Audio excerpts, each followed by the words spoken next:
নমস্কার বন্ধুরা, তোমরা দেখছো Roy academy learning point YouTube channel. বন্ধুরা, রেলওয়ে গ্রুপ ডি 2022-এর বিভিন্ন শিফটে যে পরীক্ষা হয়েছিল তাতে আসা প্রশ্নগুলি আমি তোমাদের সমাধান করে দিচ্ছি।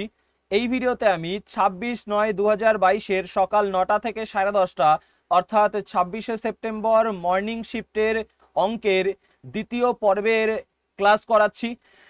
এর আগে প্রথম পর্বে আমি তোমাদের এই শিফটের 16টা অঙ্ক সমাধান করে দিয়েছি। এই পর্বে আমি বাকি অঙ্কগুলি সমাধান করে দেব। তো ভিডিওটি প্রথম থেকে শেষ পর্যন্ত দেখবে, কারণ আসন্ন পরীক্ষাগুলির জন্য তোমাদের এই ভিডিওটি খুব ইম্পর্টেন্ট হবে।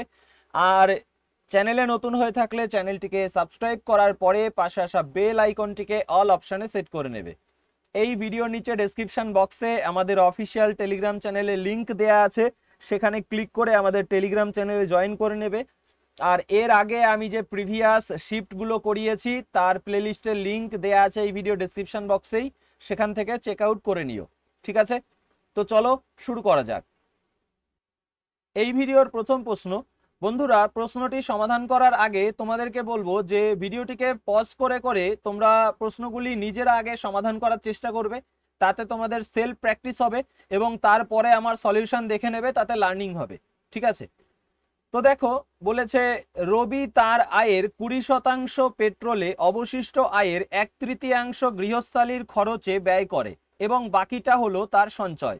যদি সে পেট্রোলে 7,500 টাকা ব্যয় করে তাহলে তার গৃহস্থালির খরচ নির্ণয় করুন।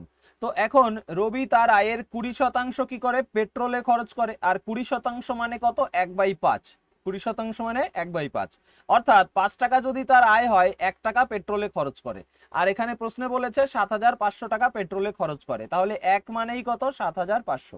ঠিক আছে, এবারে বলেছে অবশিষ্ট আয়ের, তো 5-এর থেকে 1 যদি খরচ হয়ে যায় থাকে কত? 5 থেকে 1 বাদ গেলে থাকবে 4। তো 4 এটাই অবশিষ্ট। তো 4 মানে কত বের করে ফেলি। 1 যদি 7,500 হয়, 4 হয়ে যাবে 4×75 300, তারপরে দুটো শূন্য, অর্থাৎ 30,000। এই যে অবশিষ্ট আয়, এর 1/3 গৃহস্থালির খরচে ব্যয় করে, আর সেটাই জানতে চেয়েছে যে কত খরচ করে গৃহস্থালির জন্য। তো এইটার 1/3, তো 3 দিয়ে কাটলে কত হবে? 10,000 হয়ে যাবে। তো আমাদের অ্যান্সার কত? অপশন 4-এরটা। ঠিক আছে, চলো নেক্সট। এইবারে প্রশ্নটিতে বলেছে যে একটি বাড়ি এবং একটি বাগানের দাম 51 লক্ষ টাকা। বাগানের দাম বাড়ির দামের 5/12 গুণ। বাগানের দাম নির্ণয় করুন টাকাতে। তো এখানে আমরা বাড়ির দামকে যদি এক্স ধরে নেই, তাহলে বাগানের দাম কত হবে? বাগানের দাম হবে 5x/12, কারণ বাগানের দাম হলো বাড়ির দামের 5/12 গুণ, অর্থাৎ বাগানের দাম 5x/12।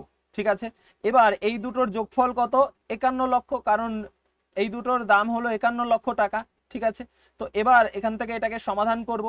সমাধান করলে 12 গুণ এক্স, 12x আর 5x মানে 17x/12 সমান হলো তোমার 51। 17 দিয়ে কাটলে 3×17 51, তো x সমান সমান 3×12 36 হলো। ঠিক আছে, চেয়েছে বাগানের দাম নির্ণয় করুন। তো বাগানের দাম কোনটা? এইটা। তো বাগানের দাম হয়ে যাবে 5/12 গুণ 36, অর্থাৎ 3×12 36, 3×5 কত? 15। অপশন 1-এরটা 15 লক্ষ টাকা। ঠিক আছে, চলো নেক্সট। এইবারে দেখো প্রশ্নটিতে বলেছে যদি 60% অফ এ সমান 1.2 অফ বি সমান 2/5 অফ সি হয়, তাহলে a/b/c নির্ণয় করুন। তো এখানে আমাদের দেখো 60% অফ এ, তার মানে এ এর 60%, এর মানে হলো গুণ, অফ মানে কি? গুণ। তাহলে এ গুণ 60% মানে কত? 3/5 সমান বি গুণ 1.2, দশমিক তুলে দিলে নিচে 10 হবে, 2 দিয়ে কাটলে 6/5 সমান সি গুণ 2/5। এবার চেয়েছে a/b/c, a/b/c সমান, এই ভগ্নাংশগুলো কি হয়? উল্টে যায়। তো 3/5 হয়ে যাবে 5/3, তারপরে তোমার 6/5 হয়ে যাবে 5/6, আর এটা হয়ে যাবে 5/2। তো এখন এখানে কি করতে হয়? নিচের গুলোর আমরা লসাগু নেব। তো 3, 6, 2 এর লসাগু নিলে 6 হবে। তো প্রত্যেকটার সাথে আমরা কি করব? 6 গুণ করব। তো 3 দিয়ে 6কে কাটলে 2, 5 দুগুণী 10 হয়ে যাবে। 6 দিয়ে 6কে কাটলে 1, 5 1 কে 5 হয়ে যাবে। 2 দিয়ে 6 কে কাটলে 3, 3 5 15 হয়ে যাবে। এবার এখানে আরো ছোট করা যায় এটাকে, 5 দুগুনি 10, 5 1 কে 5, 3 5 15। তো 2:1:3, অপশন 3 এরটা হয়ে যাবে কারেক্ট অ্যান্সার। ঠিক আছে, চলো নেক্সট। এইবারে দেখো প্রশ্নটিতে বলেছে চতুর্ভুজ এবিসিডিতে এডি সমান 9 সেমি, বিসি সমান 8 সেমি এবং সিডি সমান 17 সেমি। এডি লম্ব এবি এবং কর্ণ বিডি লম্ব বিসি এবিসিডি চতুর্ভুজের ক্ষেত্রফল নির্ণয় করুন। তো এখানে দেখো জিওমেট্রির প্রশ্নটা আমরা চিত্রের মাধ্যমে দেখব। তো এরকম হবে চিত্রটা। কি বলেছে আমাদের, এ বি সি ডি। দেখো এডি কত 9, আর বিসি কত 8, আর সিডি কত 17। এডি লম্ব এবি, তার মানে এই কোণটা কত 90 ডিগ্রি।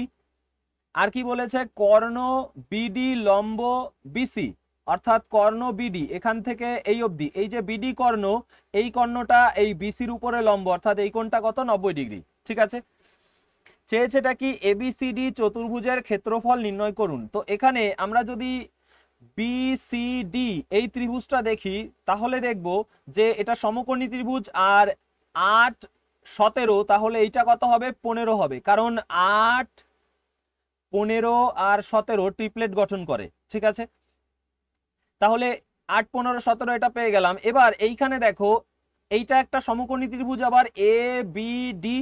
এবার এই যে এবিডি যে ত্রিভুজ, এটার 9 15, তাহলে এইটা কত হবে 12 হবে, কারণ আমরা জানি যে 3 4 5 ট্রিপলেট গঠন করে। আর 3-এর যদি আমি গুণিতক বের করি তাহলে 3 3 9, তারপরে 3 4 12 আর 3 5 15, অর্থাৎ 9 12 15 একটা ট্রিপলেট গঠন করে। ট্রিপলেট মানে কি, যার ছোট দুটোর বর্গের যোগফল বড়টার সমান হবে, মানে লম্ব এবং ভূমির বর্গের যোগফল অতিভুজের সমান হবে। তাহলে এখানে আমরা পেয়ে গেলাম 9 12 15। চেয়েছে এবার এই চতুর্ভুজটার ক্ষেত্রফল। তাহলে প্রথমে এ বি ডি ত্রিভুজের ক্ষেত্রফল আমরা যদি বের করি তাহলে কি করব, হাফ ইন্টু ভূমি হলো 12 ইন্টু উচ্চতা কত 9। ঠিক আছে, এর সাথে যোগ করব আমরা বি সি ডি এটার ক্ষেত্রফল, তাহলে দুটো যোগ করলে পুরো চতুর্ভুজ হয়ে যাবে। তাহলে হাফ ইন্টু ভূমি, ভূমি কত 8 ইন্টু উচ্চতা কত 15। ঠিক আছে, তো সমাধান করি। 2 দিয়ে কাটলে 6 দুগুনি 12, 2 দিয়ে এখানে কাটলে 4 দুগুনি 8, তো 6 নং 54, আর এখানে তোমার 4 15 60। 54 আর 60 যদি যোগ করা হয় হয়ে যাবে 114। তো অ্যান্সার কোনটা, অপশন 3 এরটা 114 সেমি স্কয়ার। ঠিক আছে, বা বর্গ সেমি। ক্লিয়ার, চলো নেক্সট। এটা তোমার সায়েন্সের কোশ্চেন ছিল।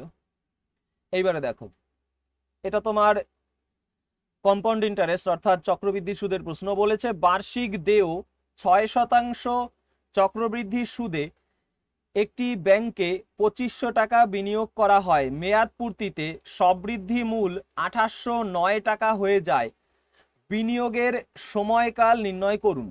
তো এখানে বিনিয়োগ করা হয়েছিল কত, 2500 টাকা। ঠিক আছে, বিনিয়োগ করা হয়েছিল 2500 টাকা এবং সেটা সবৃদ্ধি মূল্যে কত হয়েছে 2809 টাকা, 2809।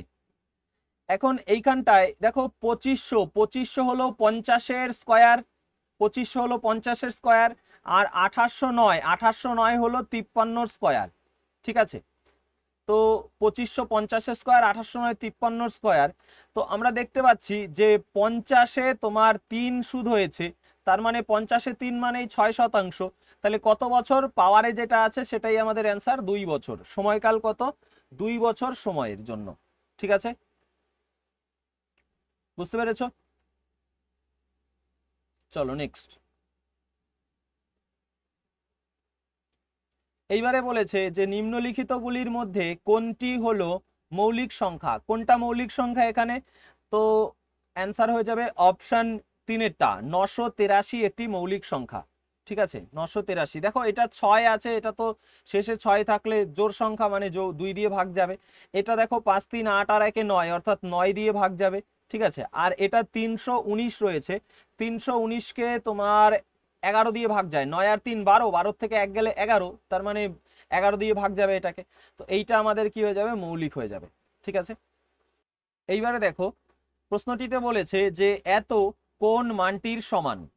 তো এখানে আমরা কি দেখছি, 9 পাওয়ারে 4 আছে। 9 পাওয়ারে 4 মানে কত? 9 মানে হলো 3 পাওয়ারে 2, তো তার পাওয়ারে 4, তো 4 দুগুণী কত? 8, অর্থাৎ 3 পাওয়ারে 8 গুণ 10 পাওয়ারে 3, 10 কে যদি ভাঙাই 5 দুগুণী 10, তাহলে 2 পাওয়ারে 3 গুণ 5 পাওয়ারে 3 গুণ 4 পাওয়ারে -4। কোনো কিছুর পাওয়ারে মাইনাস থাকা, ধরো এর পাওয়ারে যদি আমার -2 থাকে, সেটার মানে হলো তোমার 1/a², অর্থাৎ উল্টে যায়। তো এখানে তোমার লবে রয়েছে, এটা চলে আসবে হরে, আর মাইনাসটা হয়ে যাবে প্লাস। তো 4 পাওয়ারে 4 সেটা যদি নিচে চলে আসে, তাহলে আমাদের কি হয়ে যাবে? 4 মানে কত? 2 তো 4 দুগুণী 8, অর্থাৎ 2 পাওয়ারে 8 হয়ে যাবে নিচে, আর উপরে 1 হয়ে যাবে, যেহেতু উল্টে যাচ্ছে। গুণ এবার 16 পাওয়ারে হাফ রয়েছে, তার মানে 16 বর্গমূল করলে কত? 4, 4 মানে হলো 2 আর নিচে যেটা থাকলো সেটা হলো 5 পাওয়ারে 6 গুণ 3 পাওয়ারে 6। তো এখন আমরা কাটাকাটি করব, অর্থাৎ ভাগ করব। ভাগের সময় পাওয়ারে পাওয়ারে বিয়োগ হয়। তো আমাদের 3 পাওয়ারে 6, আর এটা যদি আমরা ভাগ করি, 8 থেকে 6 গেলে কত হবে? 2 হবে, তাহলে 3 পাওয়ারে 2 থাকবে উপরে। এবারে এটা 2 পাওয়ারে 3, আর এখানে 2 পাওয়ারে কত আছে? 2 আছে, তাহলে 3 আর 2 5, অর্থাৎ উপরে 5টা 2 এর গুণ আছে। তো আমরা যদি এই 5টা 2 এর সাথে এটা যদি বিয়োগ করি, 8 থেকে 5 গেলে কত হয়? 3, তার মানে 2 এর পরে 3 থাকবে নিচে অবশিষ্ট। এবার এইটা যদি কাটাকাটি করি, তাহলে 6 থেকে 3 বিয়োগ করলে কত হয়? 3, অর্থাৎ 5 পাওয়ারে 3 হবে। তো আমরা দেখছি উপরে শুধুমাত্র কত থাকছে? 3 তো 3 9। তো 9 একটা অপশনেই আছে উপরে, অপশন সি তে, ঠিক আছে, বা অপশন 3-এ, এইটাই আমাদের কারেক্ট অ্যান্সার। আর নিচে কত হবে? 5 কিউব হলো 125, আর 2 কিউব হলো 8। 125 গুণ 8 যদি আমরা করি, তাহলে কত হয়? 1000 হয়। ঠিক আছে, 125 গুণ 8 করলে হয় 1000, তো 9/1000। নেক্সট, এইবারে দেখো প্রশ্নটিতে বলেছে যে স্থূল সূত্র ব্যবহার করে সেই রাশি তথ্যের মধ্যমাটি নির্ণয় করুন যার গড় হলো 46 এবং সংখ্যাগুরু মান হলো 45, 1 স্থান আসন্ন মানে। তো এখানে আমাদের স্থূল সূত্র কি? স্থূল সূত্র হলো তোমার mode, MODE, mode equal to 3 median minus 2 মিন। ঠিক আছে, এখানে মিন মানে হলো গড়, আর মিডিয়ান হলো মধ্যমা, মোড হলো সংখ্যাগুরু মান। তো আমাদের মিডিয়ান চেয়েছে, তাহলে 3 মিডিয়ান, মধ্যমা চেয়েছে না, তো 3 মিডিয়ান সমান কি আছে? মাইনাস, এবার দেখো এটাকে যদি ওই পাশে নিয়ে যাই, তাহলে মোড মাইনাস 2 মিন হয়ে যায়। তাহলে মোড কত? মোড হলো 45, আর 2 মিন, মিন কত? 46, তাহলে 2 গুণ 46 যোগ 2 গুণ 46, এটা হবে। তো এবার এখান থেকে এটাকে 46 দুগুণী যদি আমি করি, তাহলে 46 দুগুণী 92, 92 আর 45 যদি করি, তাহলে 5 2 7 9 4 13, 137। তো 3টাকে যদি কেটে দেই এটার সাথে, তাহলে 3 দিয়ে কাটলে কত হবে? তোমার 3 4 12, তারপরে তোমার 1 7 17, 3 5 15 দশমিক, তারপরে 15 আছে কত হলে? 17 হবে, 2 2 0 20, তো 3 6 18, তো আবার 6 আসবে। তো কত হচ্ছে? 45.66, মানে 45.7 আমাদের অ্যান্সার হয়ে যাবে। ঠিক আছে, কারণ এই অবধি নিচ্ছি আমরা, তো এটা 5 বা 5-এর থেকে বড়, তাই 1 যোগ হয়ে যাবে। বুঝতে পেরেছো? চলো নেক্সট। এইবারে প্রশ্নটিতে বলেছে যদি ত্রিভুজ XYZ অনুরূপ বা সদৃশ হয় ত্রিভুজ ABC এর নিম্নলিখিতগুলির মধ্যে কোনটি অপরিহার্যভাবে সঠিক। তো দেখো প্রথমে এখানে একটু বলে নেই, তারপর অপশন দেখছি। দেখো আমাদের XYZ আর ABC রয়েছে, তো XY এর সাথে AB তোমার কি হবে? অনুরূপ হবে, ঠিক আছে। আবার YZ এর সাথে তোমার BC হবে, তারপরে আবার XZ এর সাথে তোমার AC হবে, অর্থাৎ প্রথমের সাথে দ্বিতীয় হলে এখানেও প্রথম দ্বিতীয় হবে, এখানে প্রথম তৃতীয় হলে এখানেও প্রথম তৃতীয়, এখানে দ্বিতীয় তৃতীয় হলে এখানেও দ্বিতীয় তৃতীয়, এইভাবে তোমার কি হয়? অনুরূপ হয়। তো এখানে আমরা যদি দেখি অপশন 1-এরটা কি আছে? XY প্রথম দ্বিতীয়, আর AC দেখো প্রথম তৃতীয়, তাহলে এটা হবে না, এটা সমান হবে না। তারপরে এখানে দেখো XZ প্রথম তৃতীয়, আর এখানে দেখো BC দ্বিতীয় তৃতীয়, তো এটাও হবে না। এখানে দেখো YZ হলো দ্বিতীয় তৃতীয়, আর এখানে দেখো AB প্রথম দ্বিতীয়, তো এটাও হবে না। তাহলে এইটা আমাদের কারেক্ট অ্যান্সার। দেখো এখানেও তোমার কি আছে? XZ অর্থাৎ প্রথম তৃতীয়, এখানেও দেখো কি আছে? AC অর্থাৎ প্রথম তৃতীয়। তাহলে এইটা আমাদের কারেক্ট অ্যান্সার হয়ে গেল। ঠিক আছে, চলো নেক্সট। আচ্ছা, এইবারে দেখো এখানে কি বলেছে, বলেছে যে নিম্নলিখিত বিকল্পগুলির মধ্যে কোনটি নিকটতম আনুমানিক মান যা নিম্নলিখিত সমীকরণে প্রশ্ন চিহ্নটিকে প্রতিস্থাপন করবে। তো আনুমানিক মান বলেছে, তাই না? তো দেখো অপশানে তাই আমরা দেখতে পাচ্ছি। তো এবারে এটা কোশ্চেন মার্কের মাথায় স্কোয়ার দেওয়া আছে, তো এই কোশ্চেন মার্কের জায়গায় আমি এক্স লিখে নিচ্ছি। ঠিক আছে, এক্স স্কোয়ার সমান এখানে কি আছে 53.99 আছে, এটাকে আমরা 54 ধরে নেব, কারণ 9 জন্য 1 যোগ হয়ে যাবে 54। এটা 206 পয়েন্ট এত, তাহলে 206 হয়ে যাবে এটা। আর এটা কত 1.99, তো এটাকে 2 ধরে নেব। তো 2 দিয়ে যদি 206কে ভাগ করি তাহলে কত হবে 103 হবে। এবার 54টা এপাশে চলে আসলে বিয়োগ হয়ে যাবে। তো 103 থেকে যদি 54 বাদ দেই তাহলে কত হয় তোমার 4 9 13 49 হয়। এক্স স্কোয়ার যদি 49 হয় এক্স হয়ে যাবে কত 7। অপশন 2 এরটা হলো কারেক্ট অ্যান্সার। ঠিক আছে, চলো নেক্সট। বন্ধুরা রেলের জন্য স্পেশাল পেইড কোর্স চলছে ম্যাথের, যারা পেইড কোর্স নিতে চাও এখানে নিচে যে স্ক্রিনে নাম্বারটা দেখছো সেই নাম্বারে হোয়াটসঅ্যাপ অথবা কল করবে, ডিটেলস জানিয়ে দেওয়া হবে। ঠিক আছে, এই একটা পেইড কোর্স করলেই ম্যাথের জন্য এনাফ তোমাদের। দেখো এবারে তোমার এই প্রশ্নটাতে বলেছে ত্রিভুজ এবিসি এর 3টি কোণের অনুপাত 3:4:5 ক্রম অনুসারে নেওয়া হয়েছে। যদি বাহু এবি এক্স পর্যন্ত প্রসারিত হয় তাহলে বহিস্থ কোণ সিবিএক্স এর পরিমাণ কত? তো ত্রিভুজ এবিসি এর 3টি কোণের অনুপাত 3:4:5। আচ্ছা, এবিসি একটা ত্রিভুজ, তো এ বি সি কত বলেছে 3 4 আর 5। আর কি বলেছে যদি বাহু এবিটাকে বর্ধিত করা হচ্ছে এক্স পর্যন্ত, তো এটা এক্স বিন্দু এক্স পর্যন্ত প্রসারিত করা হলো, চেয়েছে কি তাহলে বহিস্থ কোণ সিবি এক্স এর পরিমাণ, মানে এইটার পরিমাণ চেয়েছে। ঠিক আছে, এইটার পরিমাণ চেয়েছে। তাহলে এটার পরিমাণ কিভাবে আমরা করব? আমাদের বলেছে 3:4:5। আমরা জানি যে ত্রিভুজের 3টে কোণের যোগফল হয় 180। তাহলে 5 আর 4 9 আর 3 12, 12 যদি তোমার 180 হয় তাহলে কত 12 15 180, তাহলে 3 মানে কত 3 15 45 হয়ে যাবে, তাহলে এইটা হয়ে যাবে 45। আর 4 4 15 কত 60, এ তারপরে বি, তাহলে এইটা হয়ে যাবে 60।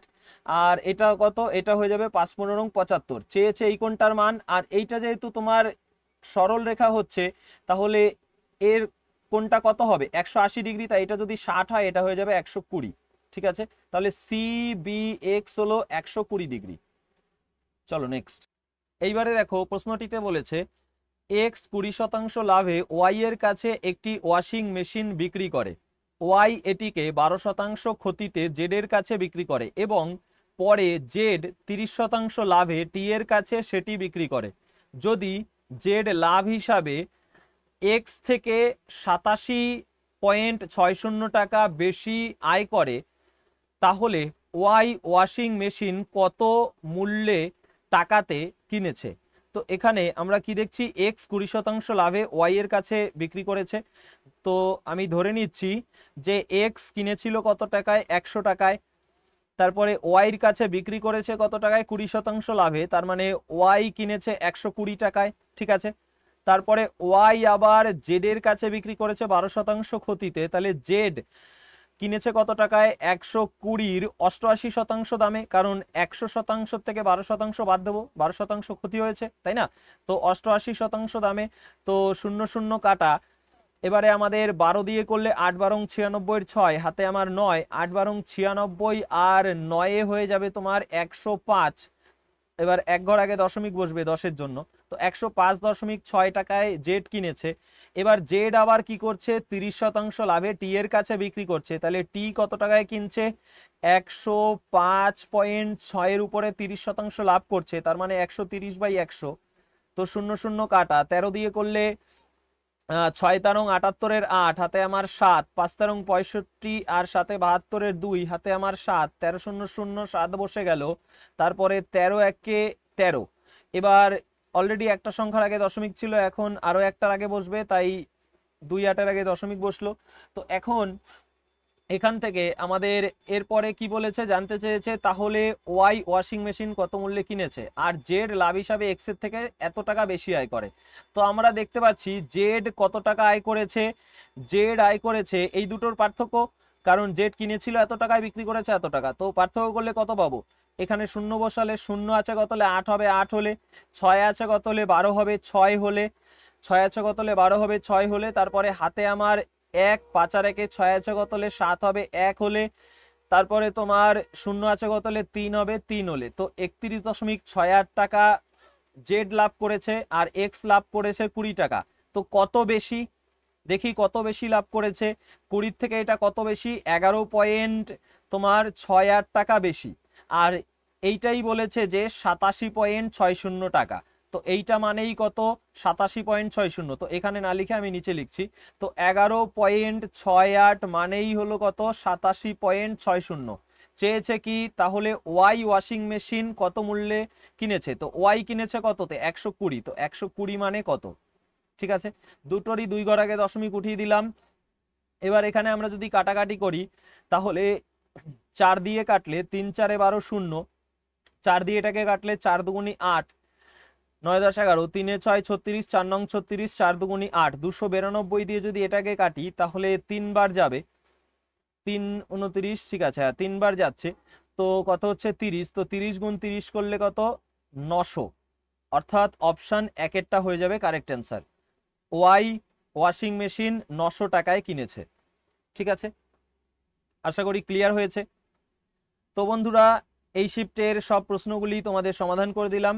রিজনিং এর প্রশ্নগুলি আমি এর আগে সমাধান করে দিয়েছি, আর রিজনিং এবং অঙ্কের যে পেইড ব্যাচ চলছে সেটা জয়েন করার জন্য নিচে দেওয়া যে নাম্বারটা রয়েছে সেখানে হোয়াটসঅ্যাপ বা কল করতে পারো। তো এখানেই আমি ক্লাসটি এন্ড করছি, দেখা হবে পরের ক্লাসে। টেক কেয়ার, জয় হিন্দ।